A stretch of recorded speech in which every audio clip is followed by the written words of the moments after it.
2005년 가을, 지방의 작은 산부인과 병원에는 늦은 밤 특별한 긴장감이 흘렀습니다.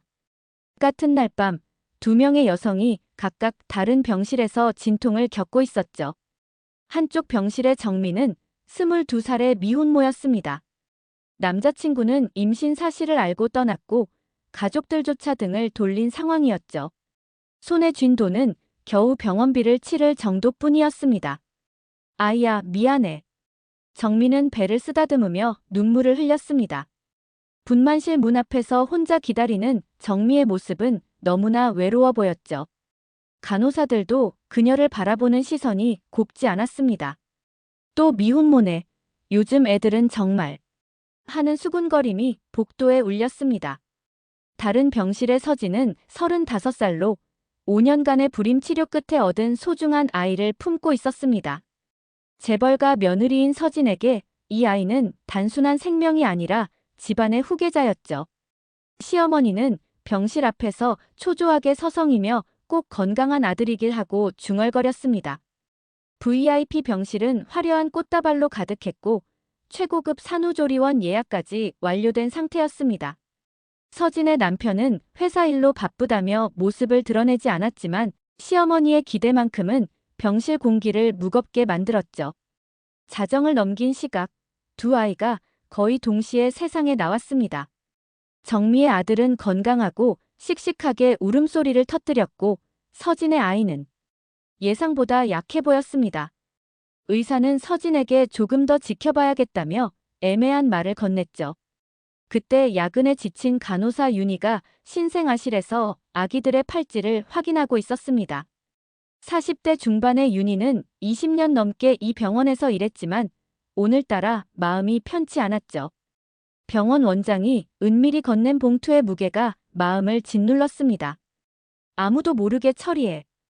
이건 모두를 위한 일이야. 원장의 속삭임이 귓가에 맴돌았습니다. 윤희는 떨리는 손으로 두 아기의 팔찌를 바꿨습니다. 그 순간 운명의 톱니바퀴가 완전히 뒤바뀌었죠. 20년이 흘렀습니다. 2025년 봄, 두 가정은 완전히 다른 세상에서 살고 있었죠. 재벌가의 아들로 자란 민우는 25살이 되었습니다. 명문대를 졸업하고 아버지 회사의 이사직을 맡고 있었지만 그의 삶은 방탕했습니다. 또 클럽에서 사고 쳤다며 시어머니의 잔소리에도 민우는 건방진 미소만 지었죠. 돈으로 해결되지 않는 문제는 없다고 생각했고 주변 사람들을 우습게 여겼습니다. 하지만 어딘가 공허함을 느꼈습니다. 아무리 많은 것을 가져도 채워지지 않는 갈증이 있었죠. 반면 서민 가정에서 자란 소연은 똑같은 나이지만 전혀 다른 삶을 살았습니다. 홀어머니 정미 밑에서 자란 소연은 어려서부터 생활비를 벌기 위해 아르바이트를 했습니다. 공부는 뛰어났지만 대학 등록금 때문에 장학금을 받아야만 했죠. 엄마, 걱정 마세요. 제가 꼭 성공해서 우리 형편 바꿔놓을 거예요. 소연의 눈에는 확고한 의지가 빛났습니다. 밤늦도록 도서관에서 공부하고 주말에는 편의점에서 일하는 것이 일상이었죠.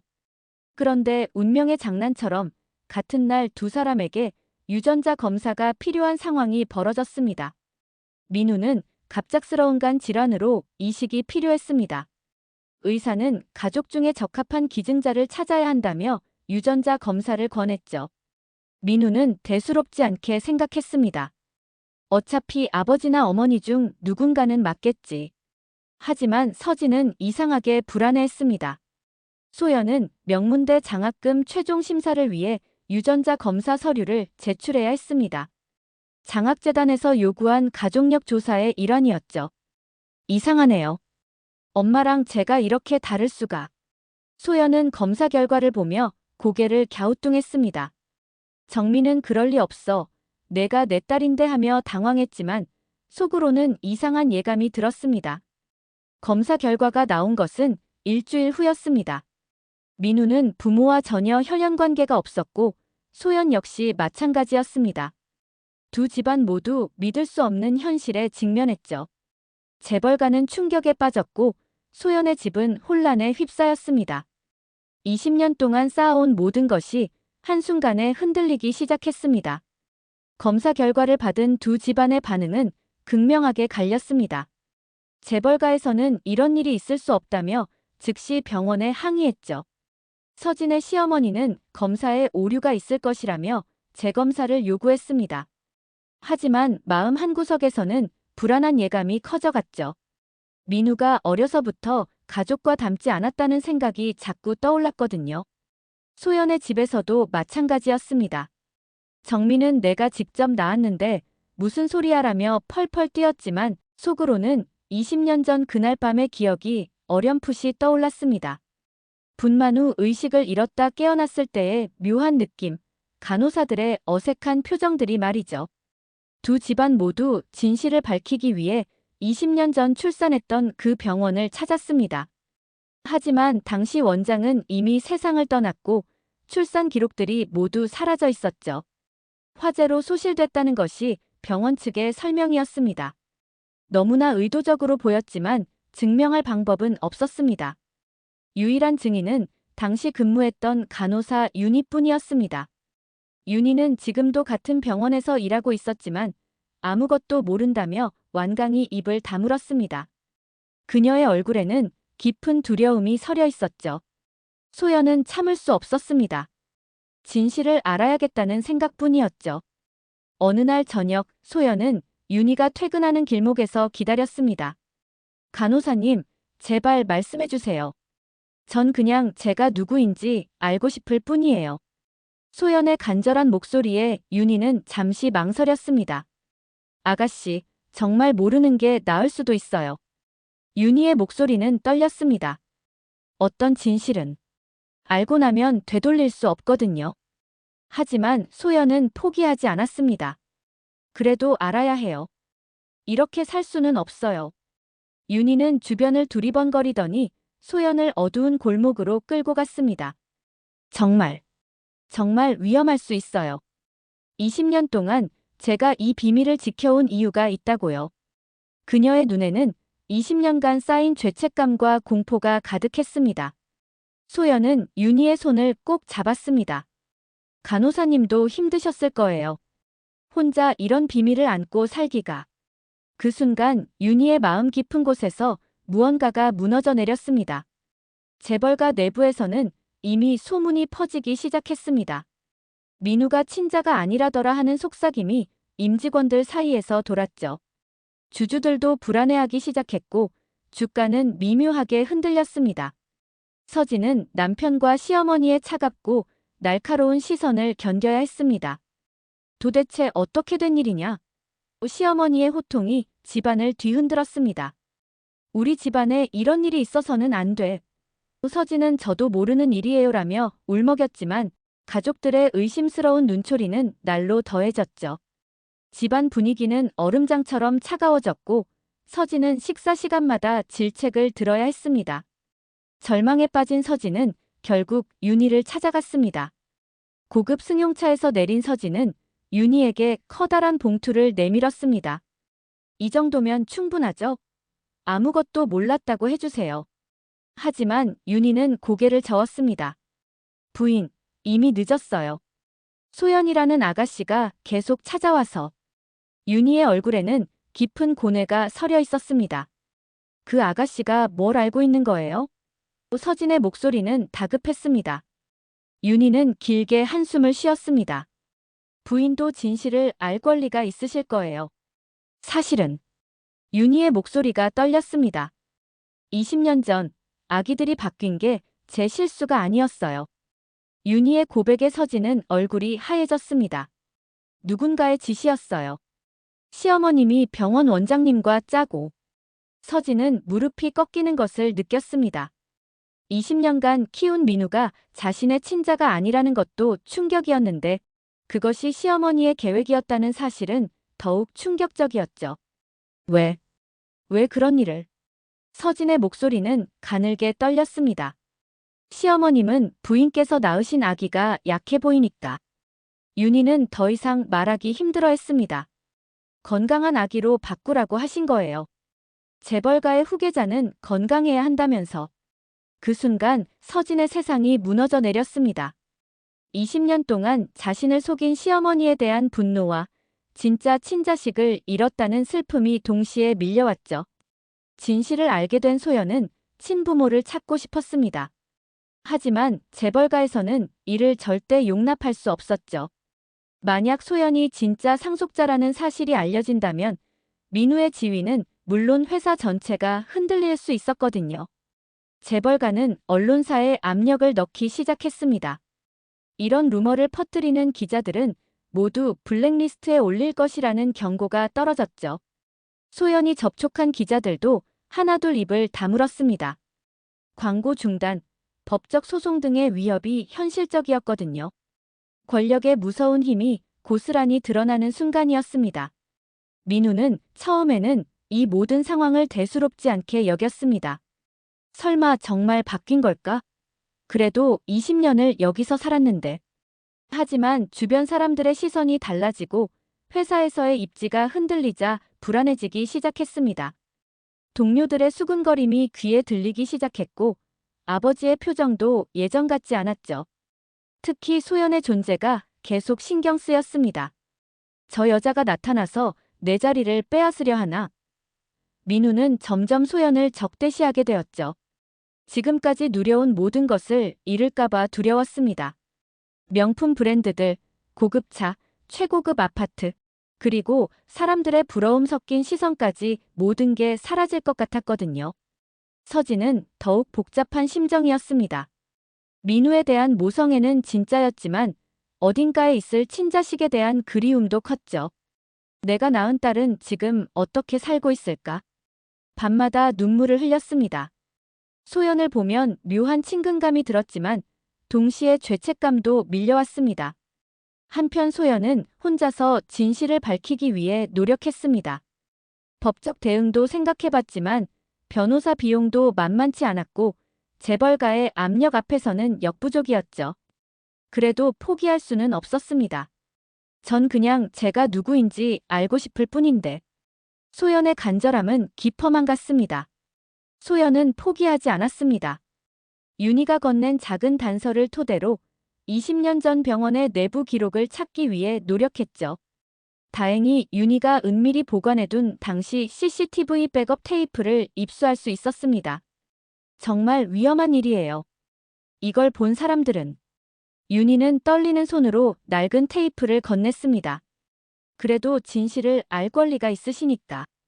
소연은 컴퓨터에 능숙한 친구의 도움을 받아 오래된 영상을 복원했습니다. 화질이 좋지 않았지만 영상 속 인물들의 모습은 분명히 식별할 수 있었죠. 화면이 흐릿했지만 분명히 볼 수 있었습니다. 서진의 시어머니가 병원 원장과 은밀한 대화를 나누는 모습이었죠. 아무도 모르게 처리해야 해요. 우리 집안의 후계자는 건강해야 한다고 했잖아요. 시어머니의 목소리가 선명하게 들렸습니다. 그녀의 차가운 계산이 고스란히 담긴 목소리였죠. 원장의 대답도 충격적이었습니다. 걱정 마세요. 미혼모의 아이는 건강하니까요. 완벽하게 처리해드릴게요. 그리고 큰 봉투가 오고 가는 장면까지 담겨 있었죠. 돈의 액수는 보이지 않았지만 봉투의 두께만으로도 상당한 금액임을 알 수 있었습니다. 소연은 온몸이 떨렸습니다. 자신의 인생이 이렇게 계산적으로 조작된 것이었다니. 분노와 슬픔이 동시에 밀려왔죠. 내 진짜 엄마는 재벌가에 있었구나. 하지만 동시에 자신을 키워준 정미에 대한 감사함도 더욱 커졌습니다. 소연은 이 증거를 가지고 서진을 찾아갔습니다. 서진은 영상을 보고 나서 완전히 무너져 내렸죠. 정말 미안해요. 전 아무것도 몰랐어요. 서진의 눈물이 쏟아졌습니다. 20년간 자신도 피해자였다는 사실이 더욱 서러웠죠. 저도 피해자였어요. 제 진짜 딸을 찾고 싶었는데. 서진은 자신도 시어머니에게 속았다는 사실을 고백했습니다. 두 사람은 서로를 바라보며 복잡한 감정을 느꼈죠. 소연은 결국 민우와 직접 만날 기회를 만들었습니다. 서진의 도움으로 중립적인 장소에서 만날 수 있었죠. 강남의 한 조용한 카페에 마주 앉은 두 사람의 분위기는 무거웠습니다. 민우는 선글라스를 끼고 왔지만 그의 불안함을 완전히 숨길 수는 없었죠. 우리 둘 다 피해자예요. 소연이 먼저 말을 꺼냈습니다. 당신은 진짜 가족을 잃었고 전 진짜 가족을 찾지 못했어요. 서로 원망할 이유는 없잖아요. 하지만 민우의 표정은 경계심으로 가득했습니다. 그는 소연을 적이라고 생각하고 있었거든요. 그래서 뭘 어쩌라는 거야? 민우의 목소리는 차가웠습니다. 내가 지금까지 살아온 삶을 포기하라는 거야? 그의 눈에는 두려움과 분노가 섞여 있었죠. 25년간 누린 모든 특권을 잃는다는 것은 상상할 수도 없는 일이었습니다. 소연은 고개를 저었습니다. 그런 게 아니에요. 그냥 진실을 밝히자는 거예요. 당신의 진짜 부모님도 당신을 찾고 계실 텐데. 하지만 민우는 듣고 싶어 하지 않았습니다. 진짜 부모가 가난할 수도 있다는 생각이 그를 더욱 불안하게 만들었거든요. 난 지금이 좋아. 진짜 부모가 누구든 상관없어. 민우는 단호했습니다. 오히려 내가 사라져줬으면 좋겠어. 내 가족들을 괴롭히지 말고. 그의 이기심이 적나라하게 드러나는 순간이었죠. 소연은 실망했습니다. 민우가 이기적이라는 것을 알았지만 이 정도일 줄은 몰랐죠. 당신은 정말 진실보다 기득권이 더 중요한 거군요. 소연의 목소리에는 실망감이 가득했습니다. 당연하지. 민우는 냉소적으로 웃었습니다. 난 지금까지 누려온 걸 포기할 생각 없어. 내가 뭐라고 하든 상관없고. 그때 카페 구석에 앉아있던 윤희가 두 사람에게 다가왔습니다. 20년간 죄책감에 시달렸던 윤희는 더 이상 침묵할 수 없었죠. 더 이상은 안 되겠어요. 이 모든 진실을 세상에 알려야겠어요. 윤희의 결심에 찬 목소리였습니다. 윤희의 양심 선언으로 모든 것이 바뀌었습니다. 그녀는 언론사에 직접 연락해서 20년 전의 진실을 폭로했죠. CCTV 영상과 함께 병원과 재벌가의 거래 내용이 세상에 알려졌습니다. 방송사와 신문사들이 앞다퉈 이 사건을 보도하기 시작했죠. 언론은 연일 이 사건을 보도했습니다. 재벌가 후계자 조작 사건, 아기 바꿔치기의 진실 같은 제목들이 신문 일면을 장식했죠. 여론은 들끓었고 재벌가에 대한 비난이 쏟아졌습니다. SNS에서는 관련 해시태그가 실시간 검색어 1위를 차지했고 시민들의 분노는 날로 커져갔습니다. 재벌가는 하루아침에 몰락했습니다. 주가는 폭락했고 각종 비리가 연달아 터져나왔죠. 민우의 아버지는 구속되었고 시어머니는 충격으로 쓰러져 병원에 입원했습니다. 병원 원장의 후임들도 모두 수사선상에 올랐고 관련된 모든 사람들이 법의 심판을 받게 되었습니다. 민우는 모든 것을 잃었습니다. 회사에서 쫓겨났고 주변 친구들도 모두 등을 돌렸죠. 이 모든 게 내 때문이야. 민우는 소연을 원망했지만 소연은 담담했습니다. 전 그냥 진실을 원했을 뿐이에요. 소연의 차분한 목소리에는 더 이상 분노나 원망이 없었습니다. 결국 민우는 해외로 떠났습니다. 더 이상 한국에서 버틸 수 없었거든요. 떠나기 전 서진에게 마지막 인사를 했습니다. 엄마, 그동안 고마웠어요. 서진은 눈물을 흘리며 민우를 안아주었습니다. 내가 내 친아들이 아니어도 너는 내가 키운 소중한 아이야. 한편 소연은 친부모를 찾기 위해 노력했지만 이미 늦었습니다. 진짜 아버지였던 정미의 남자친구는 몇 년 전 사고로 세상을 떠났다는 소식을 들었죠. 소연이 태어났을 때의 어려움을 혼자 감당하다가 젊은 나이에 세상을 떠난 것이었습니다. 마지막 장면, 폐쇄된 병원 앞에서 바람이 불어왔습니다. 바닥에 떨어진 두 개의 작은 아기 팔찌가 바람에 날려 하늘로 올라갔죠.